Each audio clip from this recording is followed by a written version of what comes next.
কৃষি সংকল্প 2024 এর উদ্দেশ্য হচ্ছে যে সমস্ত গ্রামীণ অর্থনীতিতে যারা মহিলারা যুক্ত আছেন তাদের থ্রুতে কী করে তাদের সার্বিক উন্নতি করা যায়, তাদের ইনকাম বৃদ্ধি করা যায়, তাদের আরও স্বয়ংসম্পদ করা যায়, সেই উপলক্ষে যারা জড়িত এর সঙ্গে একটা ব্যবসা করতে গেলে তার সঙ্গে দরকার তার আর্থিক সঙ্গতি, তার দরকার তার উৎপাদিত ফসলটা বাজারে যাতে পৌঁছে যায় সেই জন্য মার্কেটিং ফ্যাসিলিটি তাকে দিতে হবে এবং তাকে সংশ্লিষ্ট বিষয় তাকে একটা সম্যক ধারণা দিতে হবে।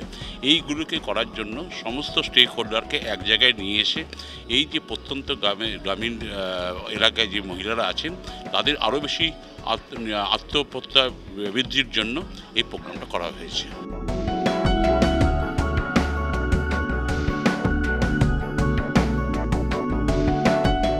এদের সংশ্লিষ্ট মার্কেটে যে প্রোডাক্টের ডিমান্ড আছে সেই প্রোডাক্টটাকে স্টাডি করে সেই সম্পর্কে তাদের যদি তৈরি করা যায় এবং তার সঙ্গে তাদের দরকার হচ্ছে তাদের আর্থিক অনুদান, ব্যাংক বা অন্যান্য সংস্থার সাথে যোগ করিয়ে দেওয়া এবং উৎপাদিত ফসলটা বাজারজাত করার জন্য তাদের ভেন্ডার সিলেকশন করে তাদের হ্যান্ড হোল্ডিং করা যায়।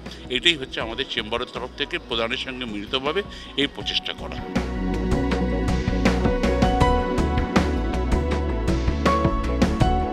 যেভাবে মানুষের অভাব ছিল এখন আর সেই অভাবটা নেই। প্রত্যেকে মহিলা বা ছেলে সবাই সমানভাবে চাষে নেমে যাচ্ছে, সব রকম ফসল করছে, সবজি বিভিন্ন রকম করছে, বেগুনের থেকে, উচ্ছর থেকে, কাল্লার থেকে, পটলের থেকে, কুঁদরির থেকে, যাবতীয় বাদামের থেকে আমাদের সব কিছু নিজেরাই চাষ করি। এবারে বাইরে থেকে গাড়ি যখন যায় তখন আমরা সেগুলো বাজারে পাঠিয়ে দিই।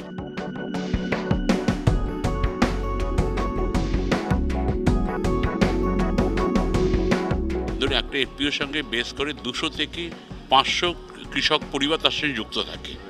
তো তার মানে যদি সেটা মহিলা এফপিও হয় তাহলে 200 মহিলা কৃষক, যদি পুরুষ হয় তাহলে 200। এমন এফপিও আছে যেখানে 200 থেকে শুরু হয়েছে, 1000, 1200, 1400 আছে। অতএব এক একটা এফপিও মানে হচ্ছে আপনি ধরে রাখুন অ্যাভারেজে 300 থেকে 500 সংশ্লিষ্ট কৃষক তার সঙ্গে যুক্ত আছে। আমরা বেঙ্গল চেম্বারের তরফ থেকে আমরা প্রায় মোর দ্যান 280 থেকে 300টা এফপিওর সঙ্গে আমরা যুক্ত করেছি। তাদের সঙ্গে আমরা যুক্ত করছি এই করে যাতে নাকি তারা পুরো জিনিসটাকে ব্যবসায়িক দৃষ্টিভঙ্গি দেখতে পারে। কারণ মেন সমস্যা হচ্ছে এরা ব্যবসা করে কিন্তু ব্যবসায়িক দৃষ্টিভঙ্গিটা নেই। সেই ডিরেকশনটা দেওয়ার জন্যই বেঙ্গল চেম্বার চেষ্টা করে চলেছে।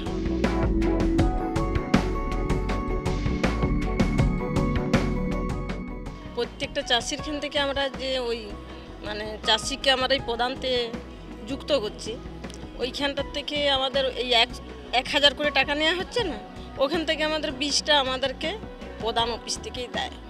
সেই বীজটা নিয়ে আমরা ফসল ফলাচ্ছি, সেইটা আবার একটু বেশি দামে আমরা তখন বাইরে চালিয়ে দিচ্ছি।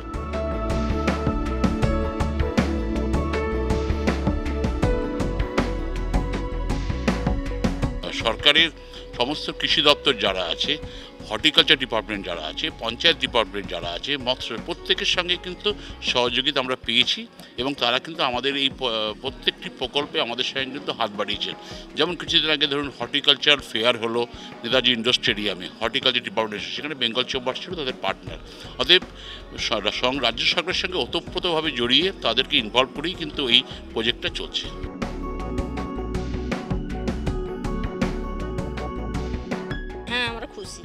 আমরা সকলেই খুশি। আমরা যতগুলোই চাষ করছি আমরা নিজেরাও চাষ করি। আমরা ধান লাগানোর থেকে, আড় দেওয়ার থেকে, এমনকি মই দেওয়ার থেকে ছোট ছোট ট্রাক্টর দিয়েছে, সে ট্রাক্টর নিজেরাই বাই। রানার সাথে মুজিবের রিপোর্ট, এস নিউজ।